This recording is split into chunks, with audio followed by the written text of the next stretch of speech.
Chapter 5. Jude. The thump of the bass pulsed against the heels of Jude's feet. The dance floor was packed with bodies bumping and grinding to the beat.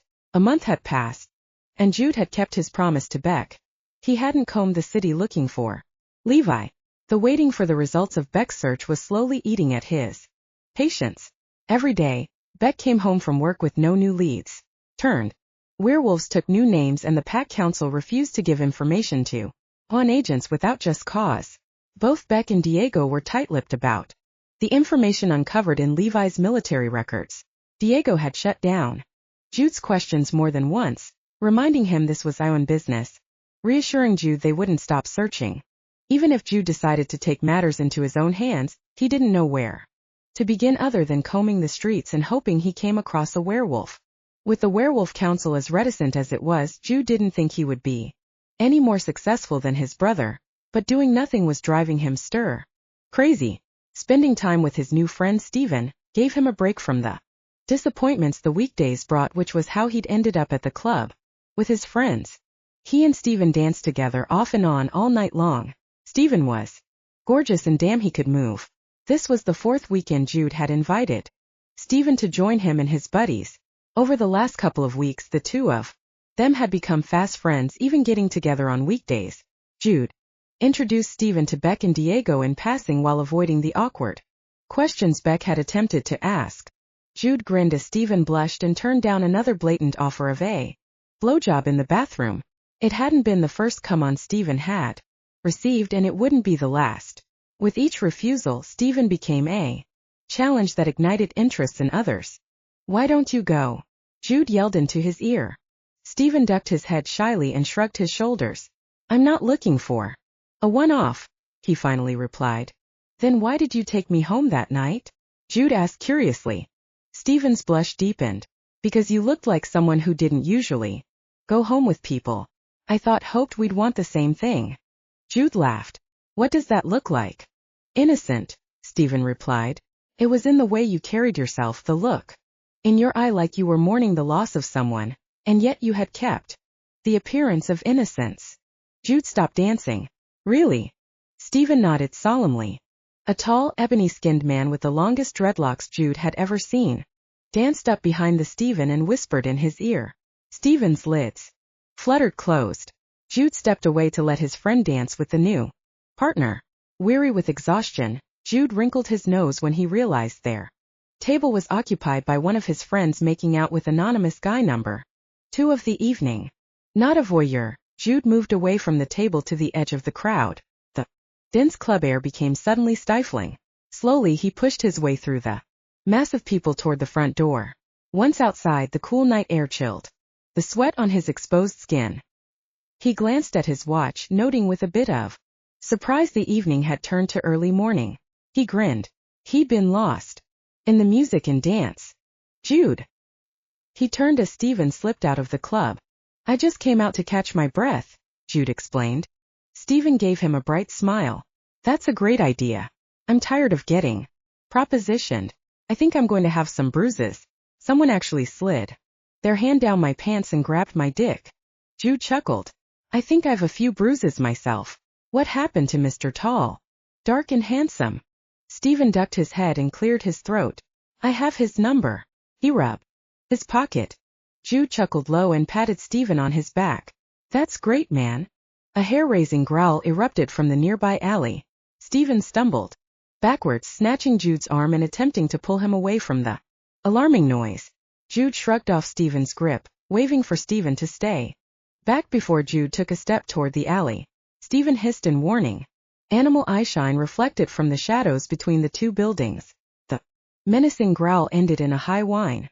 He glanced at the sky. Tomorrow night would be the first night of the full moon. He wondered if the werewolves already felt the pull of Moonsong, or if their wolf was always this vocal while they held their human form. Damn, he had so much to learn. "Jude," Steven said in a loud whisper tinged with fear. "Wait. Don't come any closer," he bade Steven, choking back a laugh of excitement. The whine came again. Jude squinted, barely seeing the outline of a person pacing in the shadows, eyes steady on Jude. "Levi." He took another step closer. The wind carried the scent of fresh pine to him. Jude! Stephen snagged his elbow and jerked him back. What are you doing? A protracted snarl snapped out when Stephen touched Jude, the sound a warning. Jude removed Stephen's hand. A large man stepped from the shadows. His chocolate brown hair was a riot of wild wind-blown tangles, his green eyes locked with Jude's. With a fist gripping the corner of the brick building, anchoring Levi to the spot, he held out the other hand, imploring Jude, long fingers curling in the silent question. Will you come? Stephen, I need you to do me a favor. Would you head over to my place and let my brother know I went home with a friend? Jude hated to put Stephen in this position, but he didn't want to talk to Beck until he had a chance to speak with Levi. If he called Beck now, he would want Jude to stay away from Levi. Jude was well aware of Beck's opinion, and he didn't want to argue. Plus, there was always the chance Beck would have own agents swarming the area. With one call and Jude could lose this opportunity. If he didn't go now, there was no guarantee Levi would come for him again, and he didn't want to throw away his only chance. Stephen gave him an incredulous look. The man is snarling and growling. Are you sure he isn't unstable or violent? How am I supposed to leave you with someone who looks like he could hurt you with just his pinky? Stephen argued, panic staining his words. Levi has never hurt me. He's a childhood friend. I promise I'll be fine. What Beck believed about werewolves was true. Then Jude had lied to Stephen. At the thought he paused, glancing to Levi. Those big green eyes stared back at him with a hopeful expression. Maybe I should come with you. If he was wrong, then Stephen would be in danger, and Jude refused to put his friend in such a predicament. No, it isn't necessary. I'll call you later. Okay. Jude didn't wait for Stephen's reply. His heart attempted to pound its way out of his chest as he walked steadily toward Levi. Beck didn't know what Jude knew about Levi. He didn't see how Levi had stared at him. Whatever had happened, Levi remembered him. Despite Jude's reassurances, Stephen didn't leave but watched Jude, his gaze full of worry. Ulrich, what are you doing? Jude glanced behind Levi down the dimly lit street. Two men, both tall and huge werewolves, approached.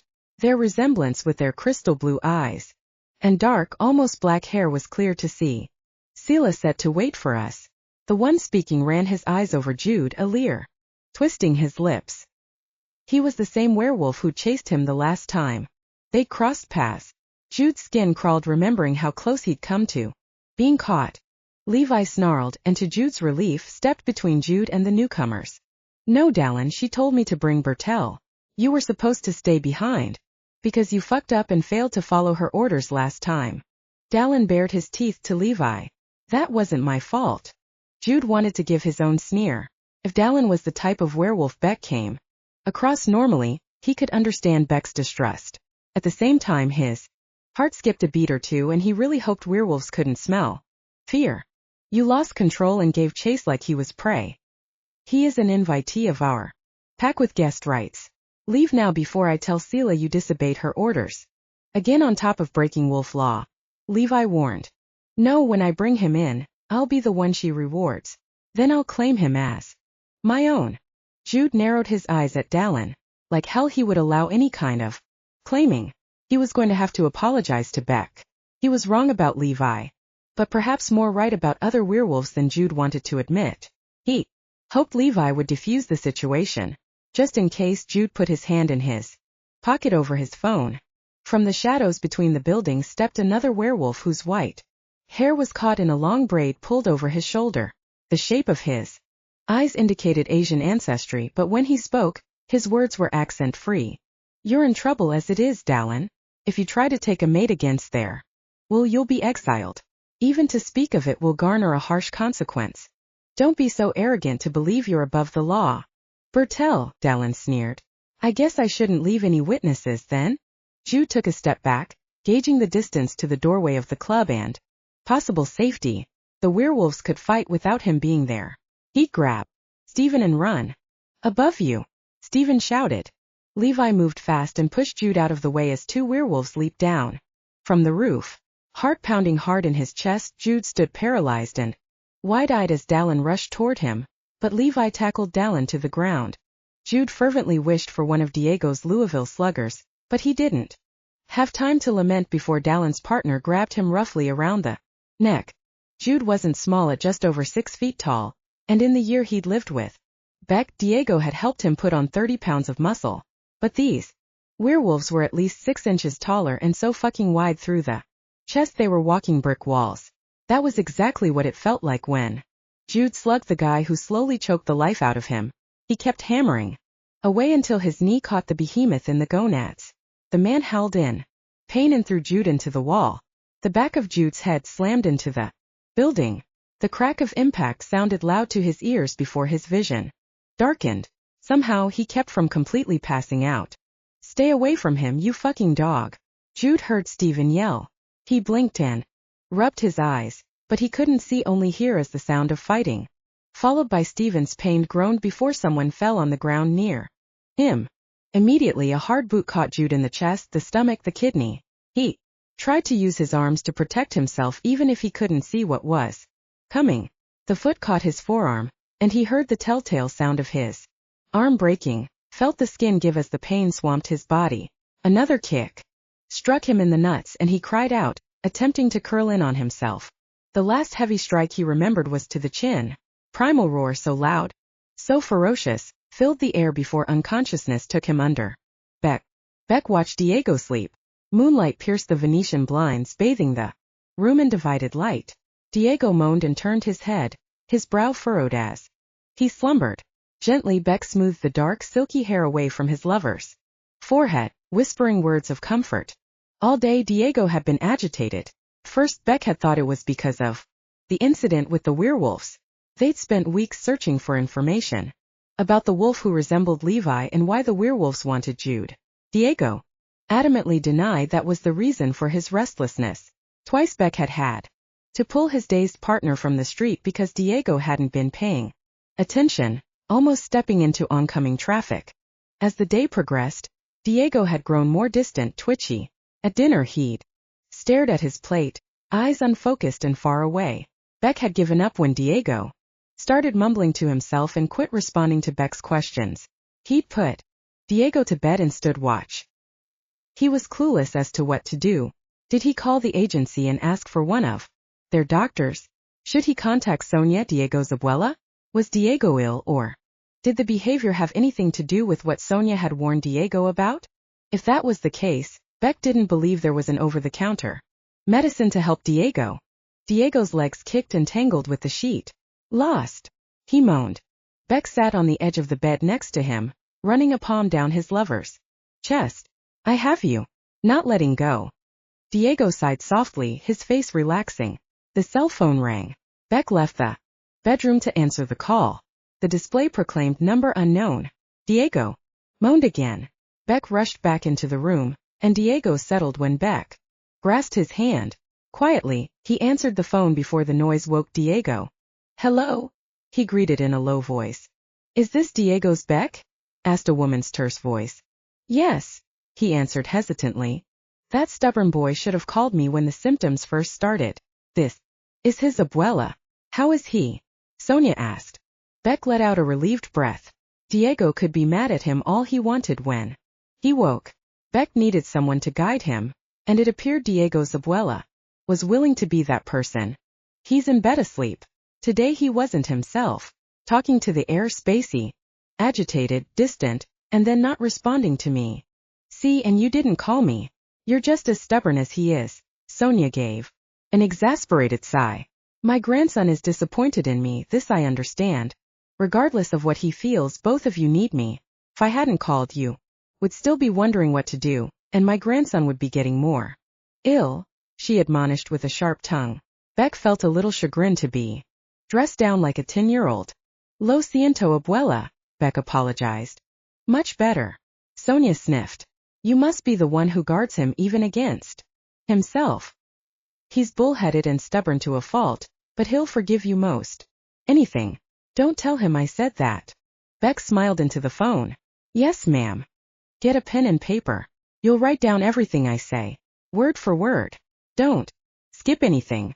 Diego will go through many of these before he reaches his destination. He'll need you more than you know. Can you be strong for my grandson?" "Of course," Beck immediately responded. He'd be whatever Diego needed him to be. Bueno, now hurry up and get something to write with. We are behind and Diego needs some relief. Beck left the bedroom and entered the home office. After he sat down, he grabbed a pen and notepad. He was careful to write her instructions word for word, the ingredients, recipes, and even words to say over the stuff while he cooked it. You cannot leave him alone for any period of time while he's like this, Beck. He is vulnerable, and there are those who would capture him to use him. He'll be the strongest of us in 3 millennia. He'll hold the lives of men in the palm of his hand to either crush or set free. Only he can be the judge.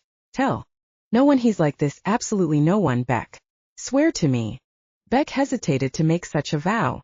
If he had to choose between Diego and anything else, he'd always choose Diego, and that was why he eventually gave her the promise. How long will he be like this? 1, possibly 2 days. Every time he grows, the time of the transition will be longer. Once that happens, I'll call you and you must bring him to me. Comprehend? What's happening to him, Abuela? He is awakening. The world hasn't seen the likes of my Diego for a very long time. That doesn't help me, Abuela. I know. Now go take care of my grandson. The line went dead before he could argue with her. He cussed aloud when he realized he couldn't call her back. After checking on Diego, he went to the kitchen to search their pantry for the ingredients on her list. In what little time he'd been gone, Diego had developed a fever, sweat quickly soaking into the sheets. Beck rushed to the bathroom to grab a cool cloth, his mind frantically trying to remember what people did for high temperatures. He wasn't sure if any of those methods would work on this kind of fever. Someone began pounding on the front door. No pause, no stop, just a constant hard knocking. Beck was about to lose his temper. Gripping the cold rag, he stormed to the door. Not once did the knocking stall or stop. In fact, it picked up in speed, gaining a frantic edge. Fumbling with the locks, Beck tore the door open. What in the hell is your problem? Do you know what time of night it is? A gorgeous blonde stood under the stoop, his knuckles still raised to knock. Big, frightened, golden brown eyes stared at him. Took him a moment, but he recognized Jude's new friend, Stephen. You're Beck, aren't you? Jude's brother? I need to speak to you. I know it's late, but please, I just need a moment. Stephen spoke fast, not giving Beck a chance to reply to the initial question. What about Jude? Where's he? Beck barked in agitation. Oh, thank God. Stephen pushed by him, hands gesturing frantically while he spoke. We were at the club and someone came by who Jude said he knew. The guy was kinda weird, but Jude said to tell you he was going with a guy. He said he'd call you later. Then these strange men came along. Eerie as hell and huge, they looked so much alike they could have been cloned. A fight broke out. Jude's friend tried to protect him from these guys, but there were 4 or 5 of them and only Jude and his 2 friends. It happened so fucking quick. Stephen wiped at his eyes with a shaky hand, smearing blood that oozed from a cut on his brow. Beck noticed Stephen's knuckles were bruised and scraped. I tried to call 911, but the fight was over almost before it had begun. Jude was hurt really bad and I would have called, but one of the men took my phone. One of them threatened me, told me they'd track me down and tear my arms off if I called the police. I tried to take Jude, I thought I could put him in the car and get him to the hospital, but Jude's friend pushed me aside. The guy, he lifted Jude into his arms like Jude didn't weigh more than a couple of pounds and took him away. I tried to follow, really I did, but the fucking clone guys, I was sure they'd kill me, and I thought you'd know what to do. Jude spoke as if you knew his friend. Beck wasn't sure if the man waited for him to answer or if he just ran out of things to say. It didn't matter. Jude was out there somewhere, injured and needing medical assistance. Stephen saying the men looked like clones tipped him off to who the goddamned culprits possibly were. The friend, did Jude give you a name? Beck held his breath, praying he was wrong. He didn't want to believe Jude was that stupid. He had promised not to look for Levi. He called the guy Levi. He said they grew up together. Beck swore under his breath. He would start his search with the local pack. When he found that fucking werewolf, he would... What's going on? Diego gasped from the hallway. He leaned heavily against the wall, the sheet barely wrapped around him, dragging on the floor behind him. You shouldn't be up. He rushed to Diego's side. His lover's hazel eyes were wide and dilated. His hair was damp from sweat and his skin hot to touch. You can't, Diego rasped. He grabbed Beck's wrist in a vice-like grip, gaining Beck's full attention. You can't go after him. Diego's fevered eyes bore into him. I'm not leaving you, I promise. I'm going to contact work. Then you'll guarantee his death, Diego interrupted. Beck didn't understand. Jude was already hurt, possibly dying. He couldn't sit back and do nothing. This is his journey. He must walk the path himself. Few interfere before he comes to us, then you'll force him to choose between you and Levi. He'll chose Levi, and he'll die because he didn't come to us for help. He's injured, Beck argued. He was, Stephen interjected. He had a broken arm and he was knocked unconscious. Diego's grip tightened, drawing Beck's attention away from Stephen. He is your brother. Think what that means when I say he's okay. Can see the paths that branch out from him just like my abuela. Would I do anything to harm our hermano?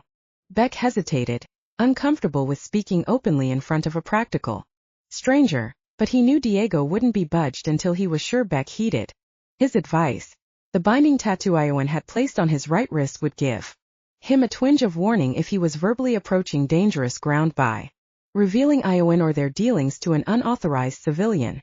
There wasn't much he could say about Jude and werewolves in front of Stephen that wouldn't get him in trouble with the agency. But Diego, the way he spoke as if he still rode a strong vision, Beck knew he would need to give some kind of explanation to keep Stephen from asking too many questions.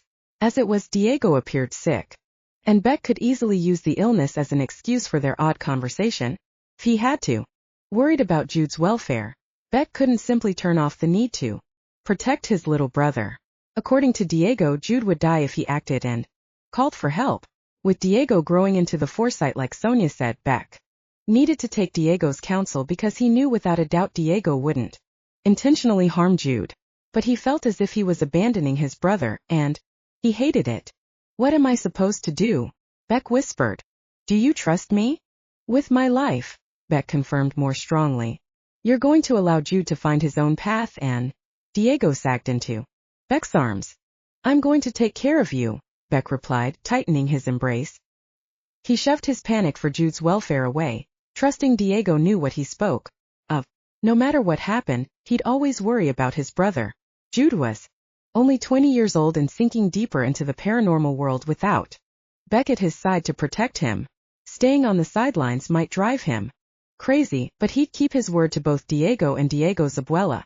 Hey, Beck called over his shoulder to Stephen. I need your help. You got it? Last name. Stephen hurried to his side. Thornstein. Stephen Thornstein.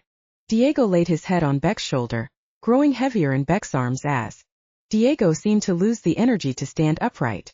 Beck didn't know how Diego could endure being so hot. He needed help and the list of people he could count on was small. But he was reluctant to reach out to someone who knew Diego. Sonia's worry someone would kidnap Diego while he was in this weekend state didn't inspire him to trust anyone at the moment. Beck regarded Stephen coming to a decision. When Jude had introduced his new friend, Beck had conducted a thorough background check. He'd been suspicious of the person who befriended Jude at a club, coupled with the werewolves' strange behavior. Beck would rather be safe than sorry when it came to Jude's safety. Stephen was and wasn't what he appeared to be, and Beck had noticed. Stephen had almost called Jude's attackers werewolves earlier. Plus Stephen was concerned for Jude, but he hadn't argued with Diego when he'd suggested they leave Jude be for now, which told Beck that Stephen had prior dealings with the other world. He understood why Stephen would be hesitant to reveal what he knew, but if Stephen was going to become a permanent friend to Jude, Beck would need to have a long talk with him later. At the moment though, he needed Stephen's help. Well, Stephen, as you know, I'm Beck, Jude's brother, and this is my partner, Diego.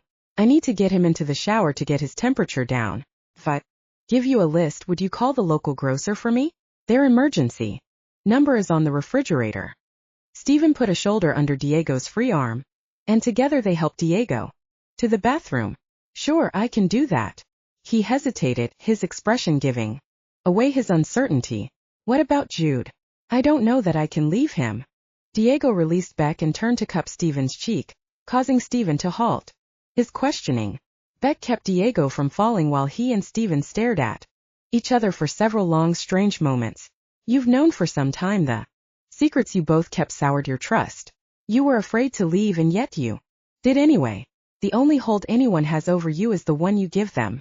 You're stronger and braver than you believe yourself to be. If you have faith in your own strength, you will have someone worthy of you. Stephen blinked a couple of times, eyes shining, a host of emotions there and gone from his expression. Oh, you're like a... Stephen glanced from Diego to Beck. Beck met Stephen's wide-eyed gaze. Oh, okay, he responded, voice soft and filled with awe. Whatever had passed between Diego and Stephen caused Stephen to be more agreeable.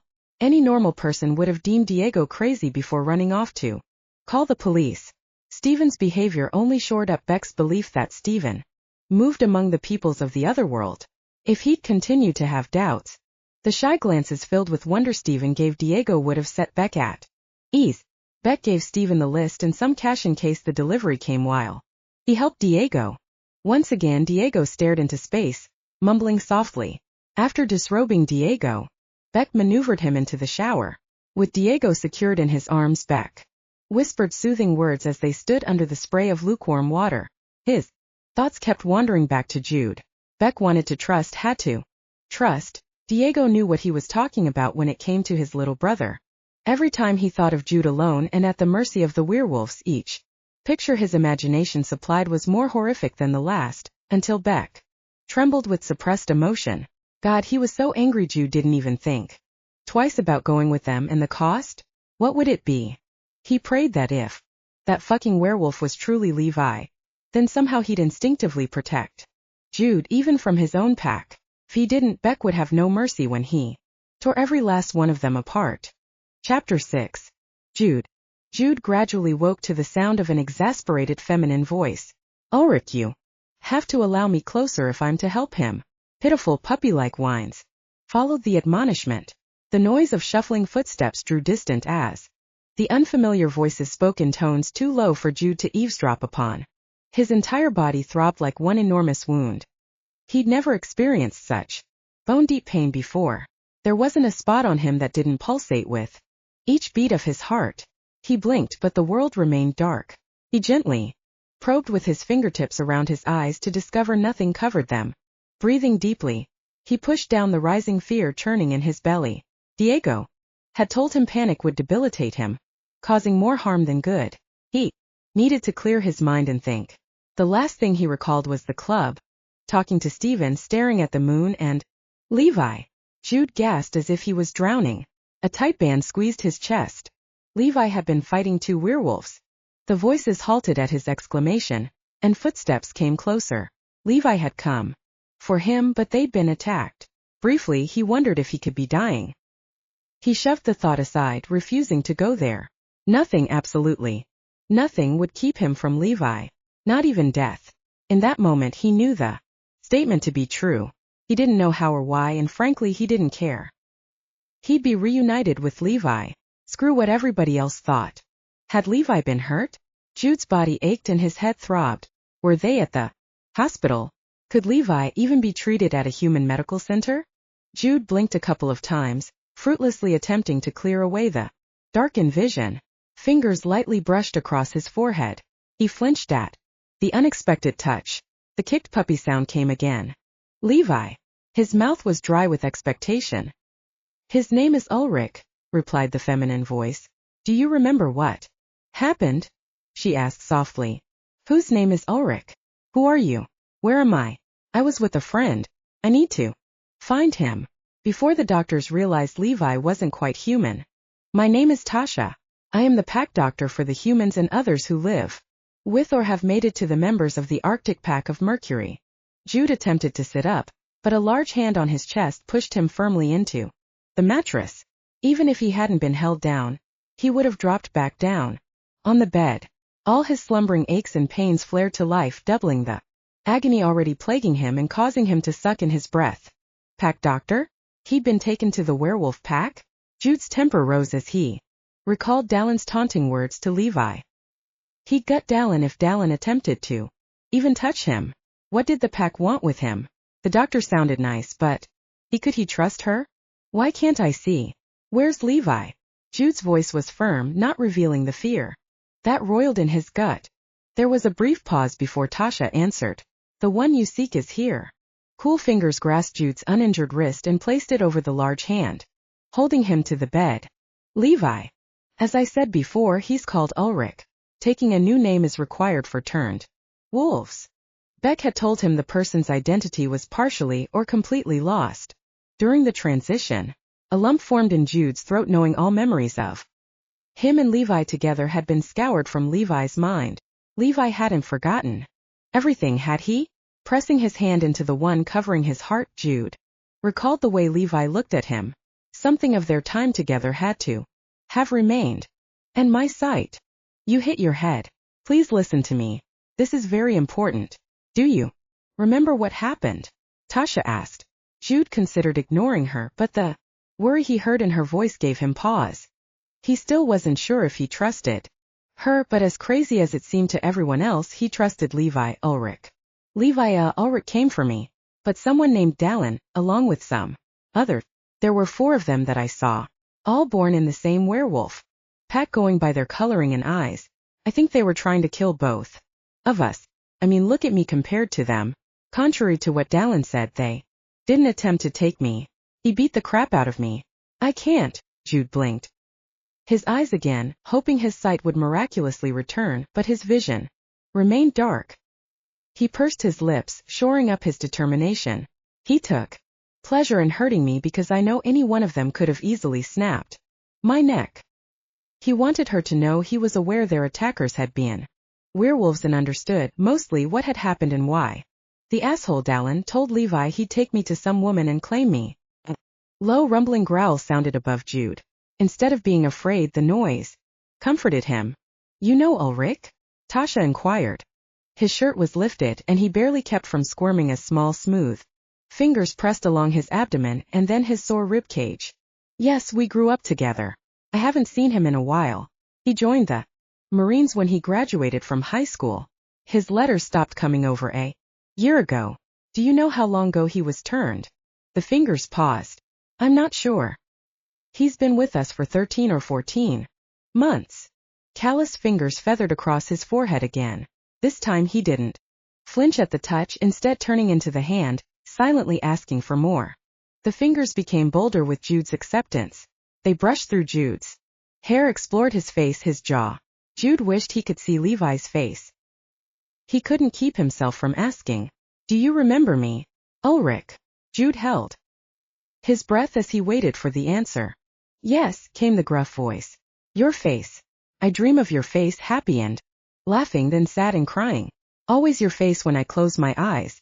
When I wake, your name is on the edge of my tongue, but I can never recall it. As important, your name. Jude's eyes burned with unshed tears. Levi remembered him. He knew it. Levi hadn't left him, hadn't moved on to someone else. Somehow, somewhere he'd been bitten and turned, but Levi was there with him, touching him again. Jude cared about nothing else. Jude, my name's Jude, he whispered hoarsely. Jude. Ulrich rolled the name over his tongue and then sighed. Yes, it feels right. Jude. Warm fingertips brushed away the salty droplets escaping his eyes. Pressure grew in his chest until he hiccuped, his breath shuddering when he exhaled. Moving his head, Jude followed the hand. The throbbing lump on the back of his head pressed into the bed, and he gasped with a sudden spike of pain. I think I'm going to throw up, he moaned. He rolled to the edge of the bed, and a plastic rim was pushed under his chin. Right before he heaved, his head spun and nausea gripped his stomach until he broke out in a cold sweat. You have a mild concussion, Tasha commented. Jude snorted and cleared his burning throat. Really? He kept the sarcasm to himself. Your ribs aren't broken, and you don't seem to have any internal bleeding. I can't see, and my arm is broken. Has the bone been reset? Jude frowned as he tentatively wiggled his fingers of his injured arm. Instead of pain, Jude felt nothing but a deep throbbing ache. There's nothing wrong with your arm, Tasha replied hesitantly. The bone. Blindly, Jude probed where he knew the bone had broken through the skin. Nothing. No wound, no scar, just smooth skin met his exploratory touch. He didn't understand. Why was it gone? You've some extensive bruising, a concussion. I can't see anything, Jude reiterated. His current injuries didn't make any sense compared to what he remembered happening. Had the blow to the head caused him to hallucinate? I hear you. Tasha sighed softly. You have a couple of lumps in front and behind. Unfortunately, we don't have the equipment to. I don't have the facilities. There is nothing I can do. Your brain is bruised, possibly bleeding, and I'm watching for signs of that. Watching is all I can do right now. Ulrich insists you're healing quickly, and if your arm really was broken earlier but not showing any signs of damage now, then perhaps time will tell. He heard the skepticism in her voice, and he didn't blame her. He was having a hard time believing it himself, but the evidence was under his fingertips. He had been more injured than he was presently. Jude released a pent-up breath, thinking back to almost a month ago, the morning he'd encountered the werewolves on the parkour run. He'd thought he'd been injured, but when he checked, blood had been the only evidence of a wound. The healing had happened so fast he'd thought the injury a figment of his imagination. Surely if a broken bone could mend quickly, whatever had caused him to lose his sight could be repaired as well. He'd deal with temporary blindness without giving in to worry or panic. I told you his arm was broken when I picked him up, Levi groused somehow, sounding proud.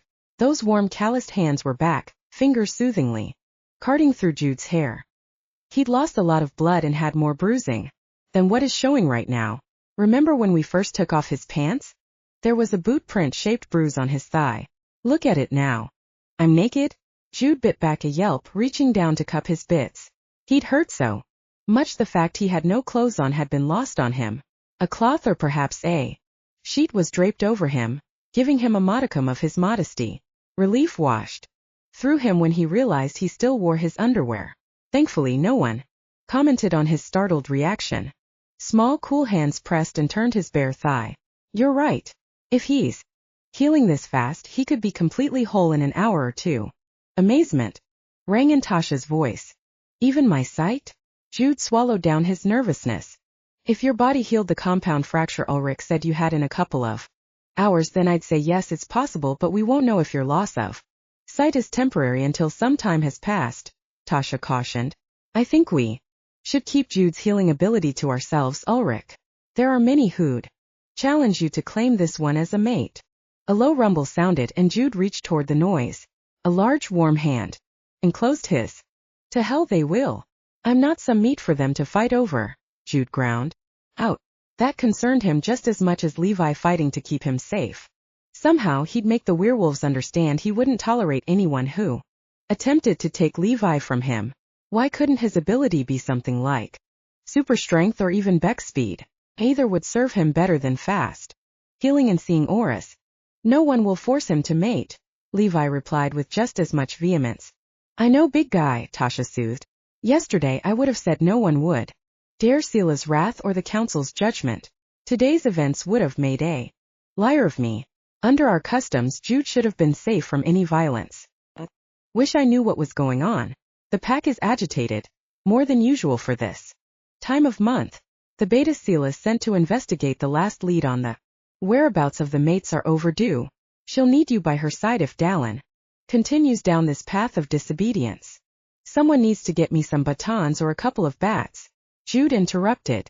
If there is unrest and they try to use me to distract Levi Ulrich, then I need an equalizer so I can defend myself. You cannot go up against werewolves. He heard a note in Tasha's voice that said he was daft to believe he could. He gave what he hoped was a self-assured, cocky smile. Diego Hernandez taught me how to defend myself. I may not have werewolf strength, but I can deal out the damage. Hernandez is your tutor? This time Tasha didn't laugh. I'm not sure if you should use his name around here. That Iowan agent is known for his brutal effectiveness. Some would show their bellies, and many are frightened of him. But there are those who test your skill because of your association. I don't care. I need 2 batons. I refuse to be defenseless. Jude swallowed down his fear, hoping the emotion couldn't be scented. You're in no shape to take on a werewolf or even a wolf mate right now. Jude pushed to a sitting position. I agree. Right now I'm blind, but I won't always be. Jude refused to contemplate being without sight for long. Look, I'm not going to pick a fight, but I'm a stranger here. I don't know what's going on or why I'm even here. I've been injured at the hands of Dallins. Friends once already. There won't be a second time.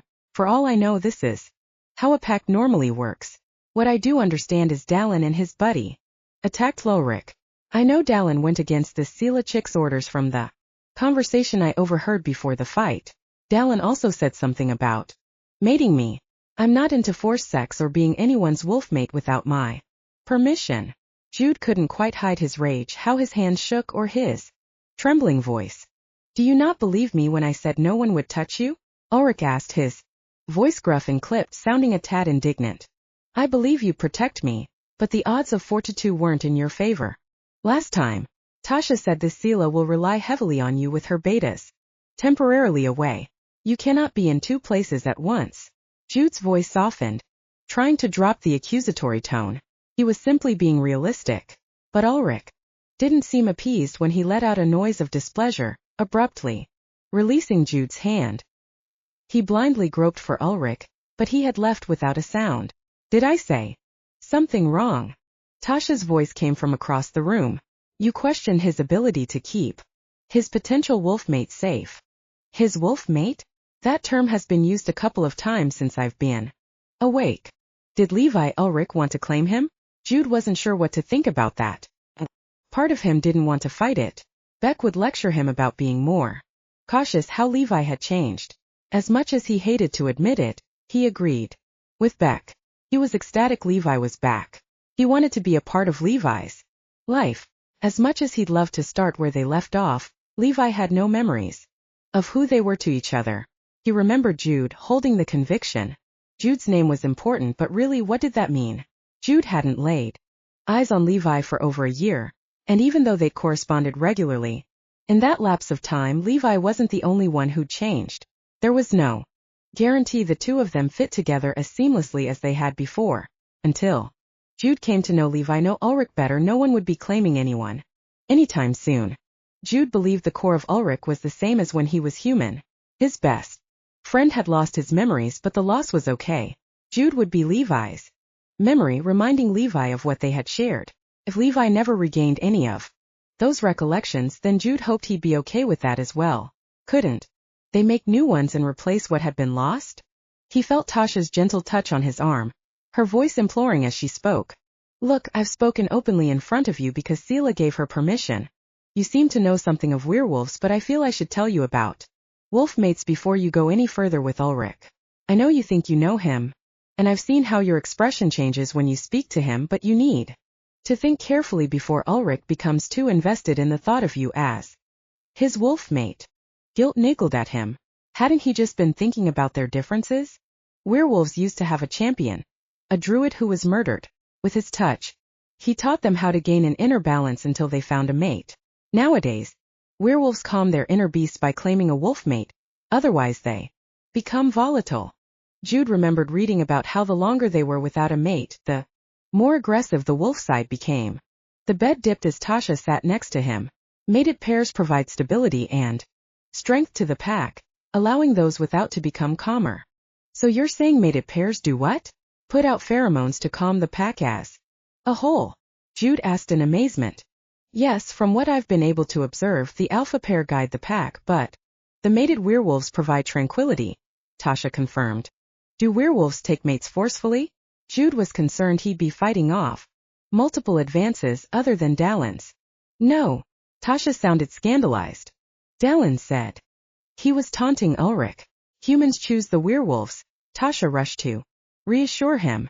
The unmated werewolves lose their minds and go rogue? Jude was concerned.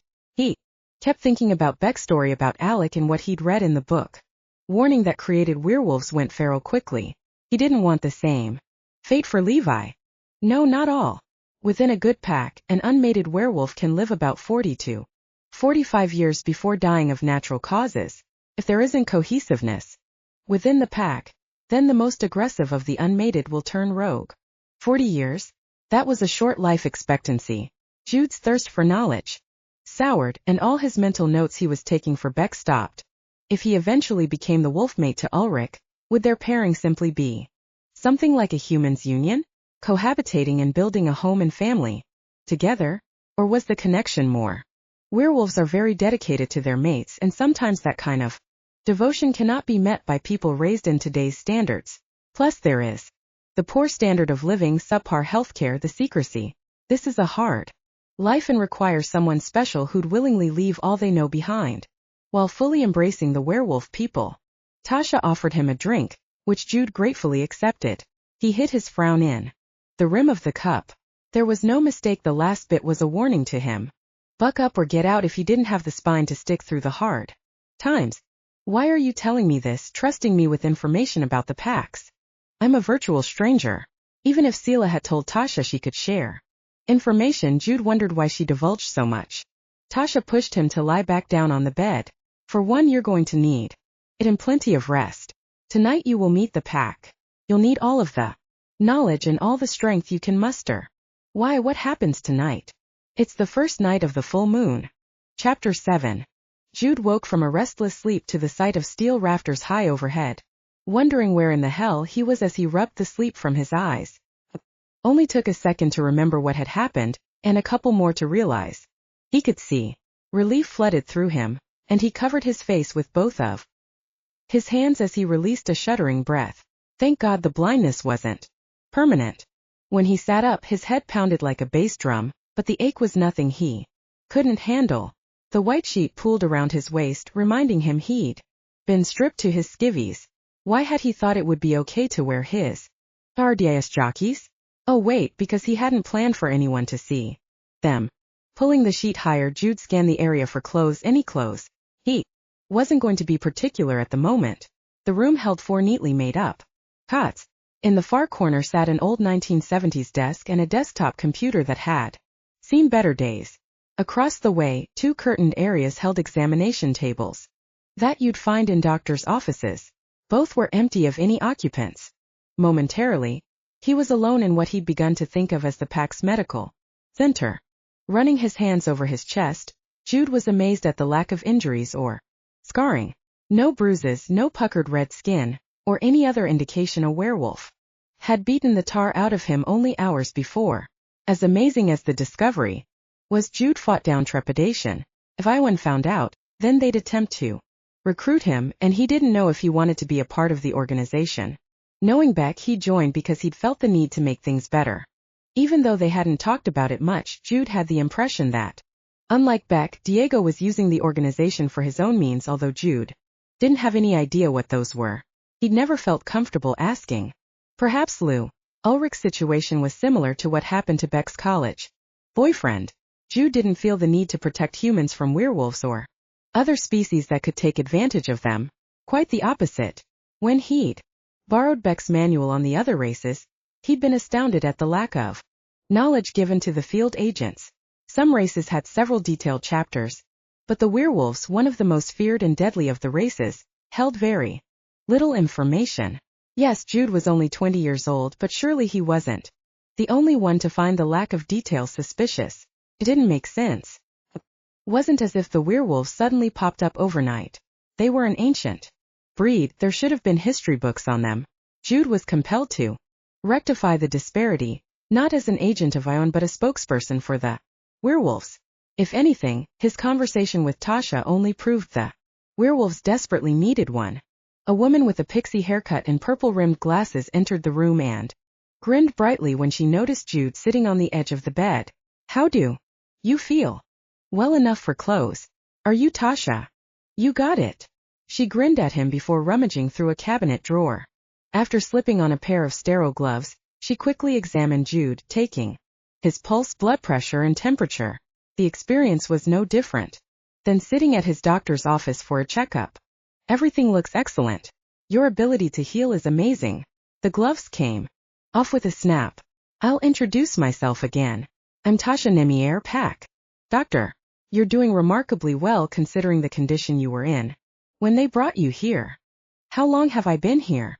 And did a blonde man, Steven, come in with me? Jude dreaded the answer. He was a crap friend for not thinking about Steven earlier. Had Steven been hurt? Had he called the police or talked to Beck? He imagined Beck was going crazy. Had he contacted Ion? Unaware of Jude's inner turmoil, Tasha smiled brightly. No, just you. You Haven't been here long, probably since 2 in the morning. It's 9 a.m. now. Sela will be pleased at how well you're doing. Dallin has caused several problems for her in the pack since you've arrived, so be careful around him. Most are ignoring him. Too many have been either crossed by him or don't care for him personally. But that doesn't mean he can't cause trouble. Jude nodded, indicating he heard her warning. He needed clothes and something to protect himself with, and a phone to call his brother. Have you seen my cell? It was in your pocket, broken. I threw it away. She indicated a trash can near his bed. Sela has one and will be speaking to you before we leave the den for the pack's moonlands. Tasha crossed to the sink to wash her hands. Aren't you a little young to be a doctor? Jude asked. He held out his hand at her raised eyebrow. No offense, but you appear to be about my age. I have lived among the pack my whole life. I went to medical school to become a doctor to help them. Not that I've been able to do much good lately. Jude frowned. She didn't say how old she was, but appeared much too young to have a medical license, and Tasha didn't expound on her statement, so Jude asked, Are you one of the wolf mates? Her bright smile fled, replaced by an expression of deep sorrow. Immediately, Jude regretted his question. Tasha's voice came out low when she replied, I was once, but he's gone, murdered. She seemed to shake herself to shove back her grief and gave Jude a small grin. I'm getting ahead of myself. First we need to get you clothed. Then we see Sela. Ulrich should be here with something for you to wear any moment now. I'm sorry. I didn't mean to touch on a sore subject. My apologies. I'm sorry for your loss. Tasha's smile wobbled before firming. Thank you. The scrape of a booted heel drew their attention to the doorway. Levi stood there holding an armful of clothes. Jude caught his breath and studied the man he hadn't properly seen in years, but who'd always been in the forefront of his thoughts. The werewolf virus had changed Levi physically. He'd grown taller by 6 inches or so, which happened to be one of the werewolf's characteristics, along with enlarged hands. He'd kept his stunning green eyes. The hairstyle had changed from the close crop to a wedge cut that hit his eyes if he tilted his head forward. Jude stood. The sheet fell from his lap to pool at his feet. Even though Levi technically didn't know him and he was physically different, Jude couldn't push away the familiarity he felt all the way to his bones. A small voice whispered that no matter what skin Levi wore, Jude would always know him. Crazy as the thought was, everything within Jude told him the sudden conviction was true. Hesitantly, he crossed to Levi, who stood stock still, eyes riveted on Jude's every movement. Halting in front of him, close enough to touch but almost afraid to, he gazed up into those pools of green and inhaled. The scent of fresh pine filled his senses and his eyes grew heavy-lidded. He knew this scent. Have you been stalking me, Lil Rick? Jude asked, giving voice to a hunch. I only wanted to see you, Levi confessed. I couldn't get you out of my mind. Your face is the first thing, the only thing I've remembered since I woke up to this existence. I recall nothing but you. I wanted to know why. Thought if I saw you in person something of who I was would return, but seeing you only made me want to be closer to you. I had so many questions. Jude boldly closed the distance between them, coming within inches of touching. And did you find your answers? Jude asked in a low voice. Levi visibly swallowed.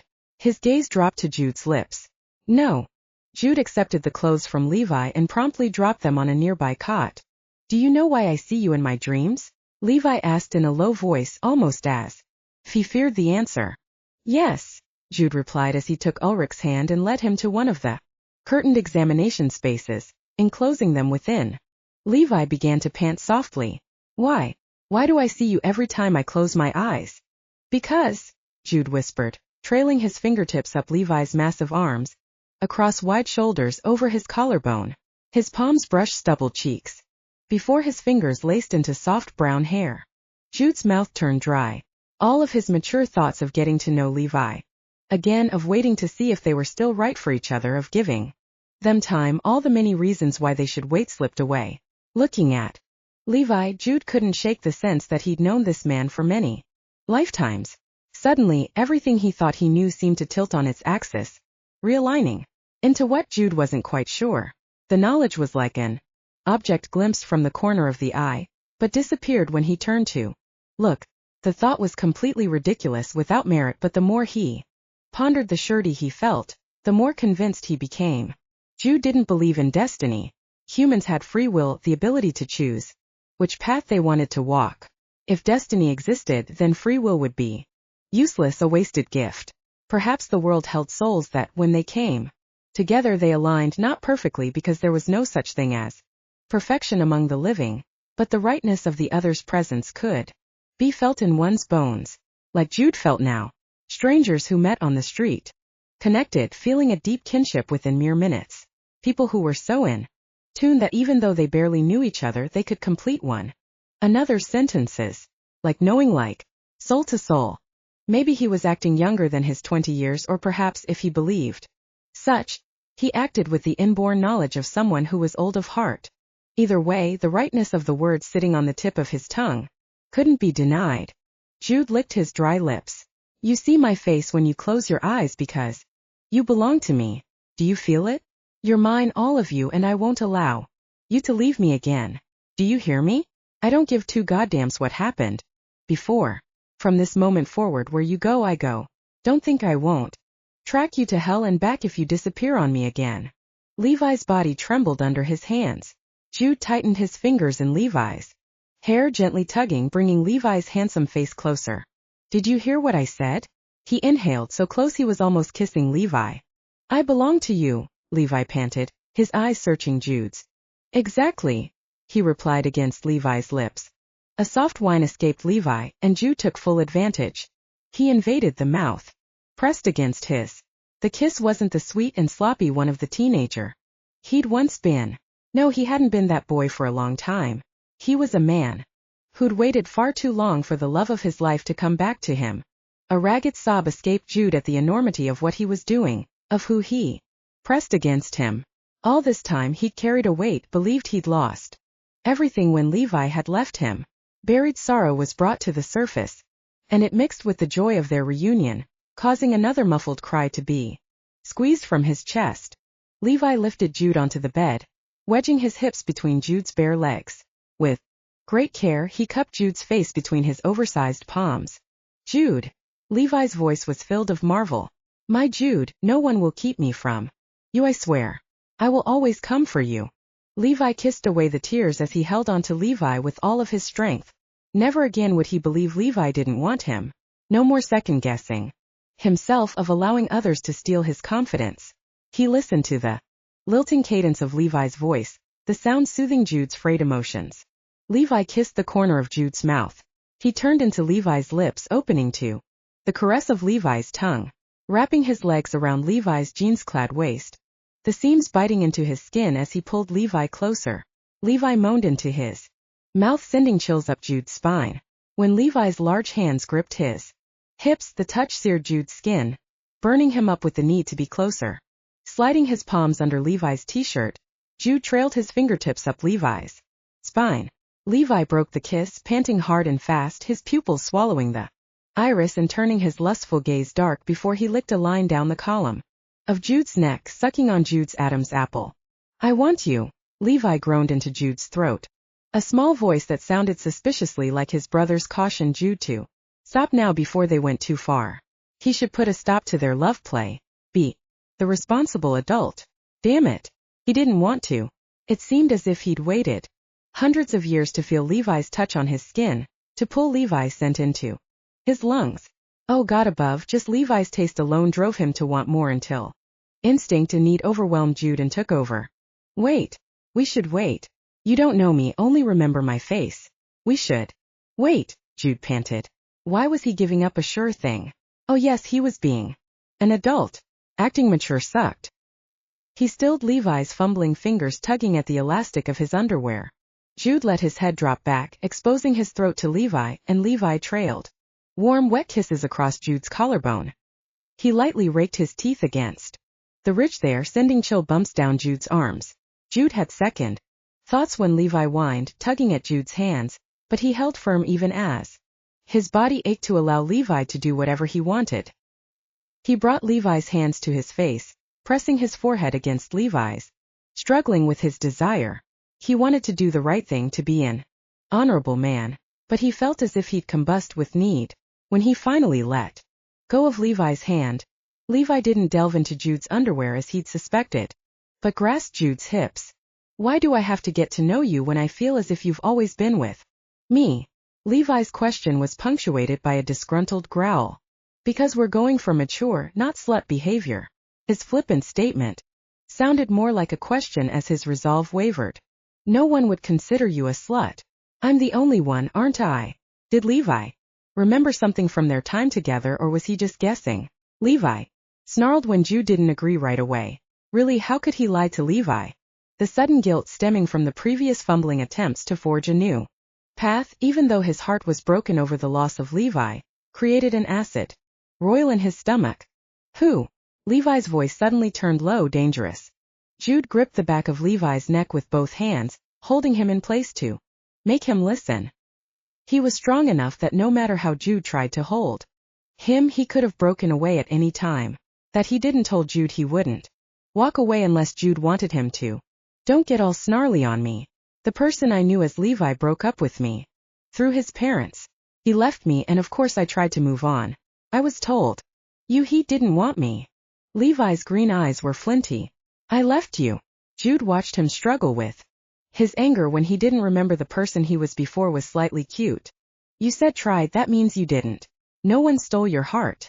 The way he spoke as if he remembered what they'd meant to each other, the conviction when he said no one could call Jude a slut, as if he recalled that. At one time he'd been Jude's only one. All of it broke Jude's fucking heart because the familiarity was an illusion. Or was it? I remember who you were before the change. You may recall my face, but you are different. I want to get to know the person you've become. But that also means in the time you've been gone I've changed too. I may not turn into a growly wolfman at the full moon, but I made choices that changed me in here. Jude tapped his chest over his heart. Levi inhaled as if he drew in the very essence of who Jude was, testing the scent with all of his senses. I see the sorrow in your eyes. Taints your smell. The taste of your skin is like a bitter herb that won't be removed from my tongue no matter how much water I drink. I hurt you. I cannot say how sorry I am. I didn't mean to. Jude squeezed his eyes shut against the sting. How he'd struggled with losing Levi, feeling so goddamn pathetic for wanting someone so much that being intimate with another turned his stomach and filled him with enough guilt. Jude had struggled to look at himself in a mirror afterwards, to know the only way he could stand the intimate touch of another was to pretend he was being made love to by the one person who hadn't wanted him. To have that very same person holding him brought about a mix of emotions that staggered him. Joy, sorrow, guilt, regret, relief. Jude didn't know which ones to hold on to and which ones to shove away. I know, and I'm not angry, but I did try to move on a couple of times, which means I had sex, terrible sex when I thought could. It doesn't matter what I thought, but you should know I'm not. I was going to say I'm not the same person, but you don't remember me at all. Jude glanced away from Levi. His chest ached with the knowledge that only he would ever remember how they'd been together. Levi's long fingers brushed his cheek and then tipped Jude's chin up. The eyes haunting his dreams now stared down at him, soft with understanding. I remember how the corners of your eyes crinkle when you laugh. How your irises darken right before you kiss me or lighten when you're pissed. How you look sleeping with the morning sun against your skin. The way you chew your bottom lip when you're nervous. The way you felt in my arms, the clean scent of your skin against my nose. I would do anything at all to put a smile on your face. Jude opened wide to accept Levi's kiss. Dark and demanding, the press of lips and the duel of tongues stole his breath. Perhaps Levi remembered more than Jude had first thought. Whether or not it mattered was whisked away by the press of Levi's body against his. He was painfully aware he wore only his jockeys while Levi was fully dressed. When Levi moved to place a leg into the V of Jude's thighs, pressing lightly into his groin, Jude couldn't hold back his groan. The sound seemed to spur Levi on, and he pressed harder into Jude, his jean-clad groin pressing into Jude's hip. Jude startled at the sound of a throat clearing outside the curtain. He'd forgotten where they were, and his skin warmed with his blush. Safety first, you two, until I can get you tested to make sure you're clean. A dainty hand pierced the edge of the curtain blindly, holding out a bottle of lube and couple of condoms. I'll close the door to the clinic. Ulrich, don't forget Sela needs to speak to Jude, then we have to make preparations for moving the pack to the Moonlands. Levi took the supplies. Tasha's hand hadn't withdrawn behind the curtain. Instead, she snapped her fingers. Verbal confirmation that you heard what I said. Jude licked his lips like a parched man, not taking his gaze off Levi. He wanted to explore every inch of exposed skin. We heard. Closed door. Sela. Moving. Got it. Levi huffed out a laugh.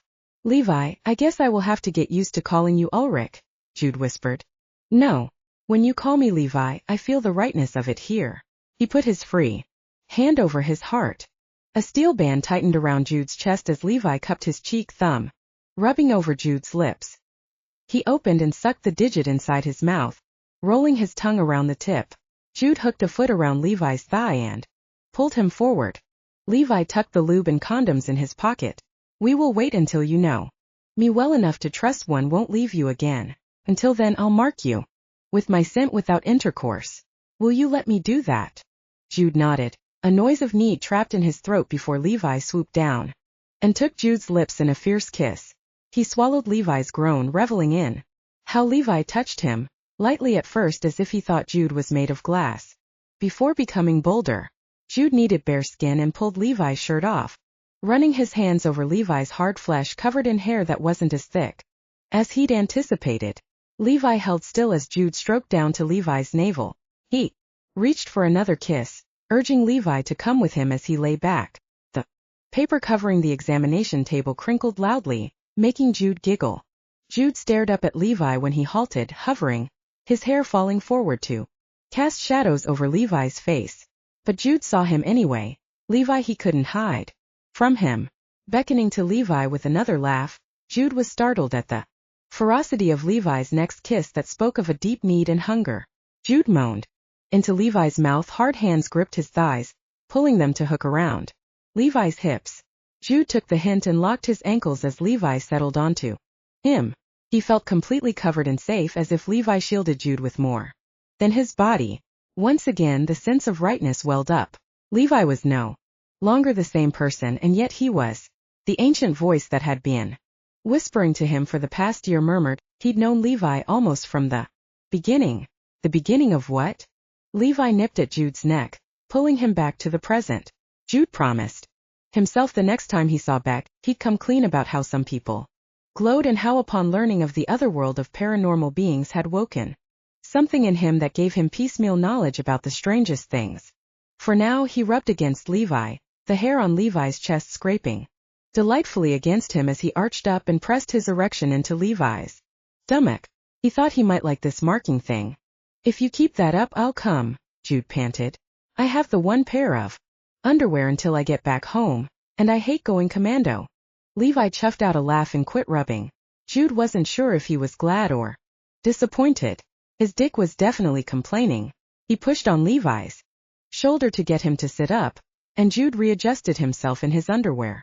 With Levi watching his every movement with a hungry gaze, he suddenly felt guilty for being mostly naked in front of the Levi. He'd never been a tease, and he hadn't meant to be one now. He needed to find the clothes Levi had brought him. Where had he put them? Perhaps he'd find a bathroom to rub off a quick one. He kept reminding himself he was being a mature adult and was rapidly coming to the conclusion that being an adult sucked. Levi's expression went from light and carefree to thunderous. The blonde man. He doesn't get to fuck you anymore. I don't ever want to smell his scent on you ever again. I will challenge him to mating rights if he continues to pursue you, Levi warned. Jude had no doubts Levi wouldn't hesitate to do what he claimed if he thought Stephen poached Jude's affections. No, Jude confirmed. Stephen will never again touch me in that way. We aren't lovers, only friends. Stephen, Levi spat the name, visibly attempting to rein in his jealousy. I promise, Jude soothed. Levi growled, the sound coming out deep and guttural, a clear warning. Something flickered behind his eyes, and Jude had the very distinct impression that Levi's wolf was weighing in on an internal conversation.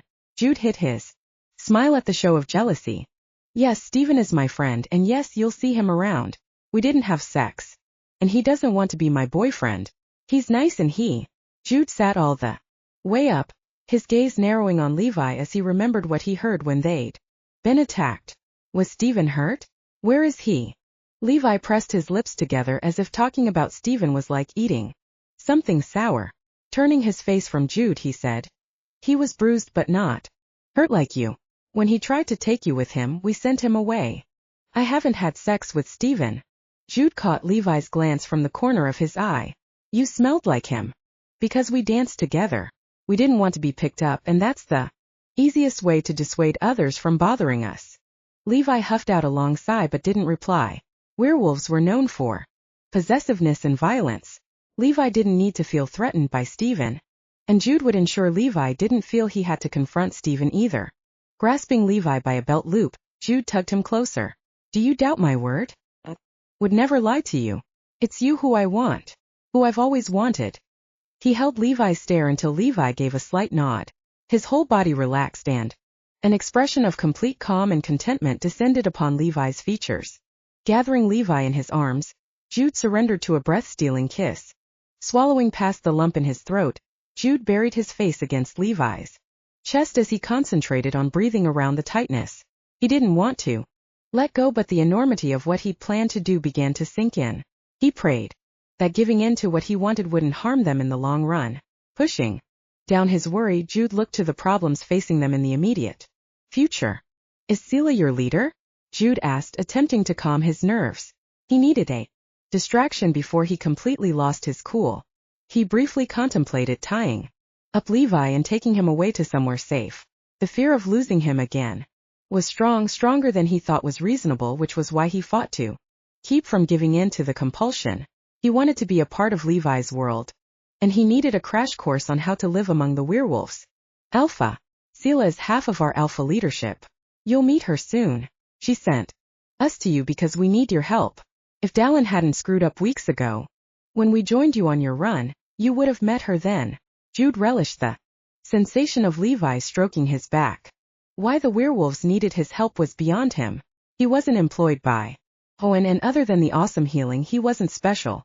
Even though he didn't know what he could do for the werewolves, he wouldn't turn them away. "I will help you in whatever way I'm able." Levi smiled, the tips of his canines appearing more prominent than before. Without thinking, Jude reached up, probing them with a fingertip. Levi immediately pursed his lips together. "What's wrong?" Jude asked. "They're larger than normal because we're close to the change of the full moon. I don't want you to see them." Levi's shyness was endearing, but he didn't have to hide anything from Jude. "I don't see why not. I think they're sexy," he replied, putting a little heat in his voice. Levi smiled then, unrestrained, flashing Jude a set of teeth that were sharper than they should be. He didn't want Levi to be self-conscious around him. Jude had to remind himself Levi remembered nothing of their life together. What would they do about Levi's parents? It wasn't fair to allow them to continue to believe their son was someone he wasn't. He wanted to know who sent the emails on Levi's behalf and why. "You're frowning," Levi commented. "Do you know how you came to be here?" he asked. "No, but Bertel might. He remembers more than I do." "Why?" "Because there's someone pretending to be you." A sharp knock sounded. "Ulrich," called a male voice on the other side of the clinic door. "Hurry the hell up and get your ass in gear. Everyone's waiting." "Come on, time to introduce me to the relatives," Jude said, grinning to hide his nervousness. He wanted to be accepted by Levi's werewolf family, even though he knew next to nothing about their world. Jude refused to take any guff off the werewolves. Briefly, he wondered what Diego would do in this situation, and then immediately discarded the thought. Busting kneecaps wouldn't garner him any friends. The clothes Levi brought fit Jude well. Most of it was leather and made Jude feel a little Domish. From the way Levi's eyes stayed heated, Jude wondered if he had a fetish. He'd willingly indulge Levi anytime if that was the case. He pulled on a pair of black leather pants and carefully arranged his junk, before Levi swiftly laced up the ties on the outer thighs.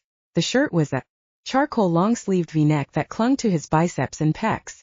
After slipping his wallet into a pocket, Jude was fastening the heavy black biker boots when Levi opened the door to the werewolf waiting on the other side. Jude recognized the man as the same one who stood with Levi the night before. Bertel stepped into the medical center. His nostrils flared wide as he visibly Inhaled. A wide grin split his face and he clapped Levi on the back. Levi had said Bertel had come with him and retained at least some of his old memories. Jude carefully studied Bertel, taking in the unusual silvery white hair and dark eyes. Jude wondered if the change was responsible for Bertel's strange coloring and then shoved the question aside because it wasn't important. What was important was this man had known Levi before the change. Jude accepted Bertel's extended hand. Bertel Akira. I served with Ulrich overseas. I'm glad he was able to find you. You know who I am? Bertel's smile widened. He never shut up about you. The grin dimmed a little. After the transition, when he lost who he was, all I could do was be his memory for him. The first time we saw you in the city, I'd hoped you'd be receptive even though he'd become a werewolf. I guess I didn't have to worry so much. Heat crept up Jude's neck as he recalled Bertel sniffing the air earlier. He glanced at Levi, taking in the bold, preening expression. He'd allowed Levi to mark him, which seemed to be a scent the werewolves could smell even if Jude couldn't. No, I've been his as much as he's been mine. He returned his gaze to Bertel. Have you been sending emails to his parents on his behalf? Bertel frowned. No man, why? Briefly Jude explained. Something's off about all of this. Do you remember being attacked and turned? Jude was surprised when Bertel grimaced and nodded. Everything he'd read indicated most if not all memories were lost and turned werewolves. Yeah, I do. We were in Afghanistan running recon when we ran across a small pack of werewolves. I always wondered why they were there. They weren't local. Later, I found out their coloring was North American in origin. The leader had a scar across his face that pulled his nose off center and pinched his lip upward. Bertel paused. The apprehension coming off him set Jude on edge. Just between us. When the werewolves attacked, it was coordinated. Once they noticed Ulrich, every last one of them charged him. I don't believe it was a coincidence. When they were leaving, the one with the scar waited until he transformed back to human. He retrieved a hidden stash of clothes and a sat phone from nearby. He made a call and said, "The druid shield is dead." At the time I was in too much pain to piece anything together. The werewolves believed they'd killed everybody and left us lying there for the buzzards. We would have been dead too, if a woman hadn't happened by and contacted the authorities. Ulrich and I were the only survivors. Druid's shield. Jude worried his lower lip. Why did that sound familiar? Where had he heard the term before? Startled by a sound at the door, Jude immediately grabbed Levi and attempted to jerk Levi behind him. Levi was an unmovable wall. The woman who entered the room softly closed the door behind her. She was just as massive as the other. Wolves with wide shoulders and long-fingered hands. Her waist-length dark hair was streaked with white and gray. Large glacial blue eyes rested on Jude, the corners crinkling with genuine mirth. Jude Zell, I officially welcome you to the Arctic Pack of Mercury. You're welcomed among us as wolf friend. Tasha tells me you may be staying with us for a while. If you do, we would welcome you into our pack and would be pleased to add your knowledge and strength to our family. The power emanating from her flitted across Jude's skin. Was this the power of an alpha? If the alpha pair were together in the same room, what would that feel like? He extended his hand, which Sela readily accepted. Her grip was sure and strong. He thought she was pretty in an earthy way with sun-kissed skin and laugh lines gracing the corners of her eyes. I'm sorry we've kept you waiting, Jude apologized. It wasn't intentional. The corner of her full lips cocked to the side in a crooked grin. I'm sure it wasn't for the most part. Unfortunately, we have 40 people to move today. And I've something I wish to speak to you about before we leave. She handed him a heavy utility belt she'd carried in with her. The hard leather reminded Jude of something a police officer would wear. Ulrich told me you'd requested a couple of bats because you didn't feel protected. Apologize. Everyone in the pack should be safe, but Dallin has been causing disruptions for the last couple of months. I would have taken care of his insolence before now, but I had reason to believe he'd been working against the pack. His insubordination is being dealt with lightly as he's being watched in hopes we catch him in his betrayal. So again I apologize. My problem seems to have become yours. In the meantime I had Bertel pull some things from the armory for you. She unbelted a small rod and demonstrated how to operate the retractable talon. Baden. There were 2 as well as 4 sets of cuffs she said were designed specifically to restrain werewolves. I hope this suffices. I expect you won't cause problems within the pack, but I want you to be able to defend yourself as well. Jude accepted the belt, buckling the heavy weight around his waist. He wanted to geek out a bit and play with the gadgets, but he was aware Sela hadn't finished. Bertel, please step out and guard the door. I don't want anyone to eavesdrop while I speak with Jude. Taking up a stance outside the door, Bertel looked both ways down the hallway. He glanced back at Sela, giving her a slight nod before closing the door behind him. After engaging the lock, Sela retreated across the room to a desk and sat down wearily. Jude took a seat on the nearest cot with Levi standing behind him. A sense of anticipation rose as he waited for Sela to gather her thoughts. Jude Zell, brother of Agent Beck Zell and Diego Hernandez. The Arctic pack of Mercury beseeches you for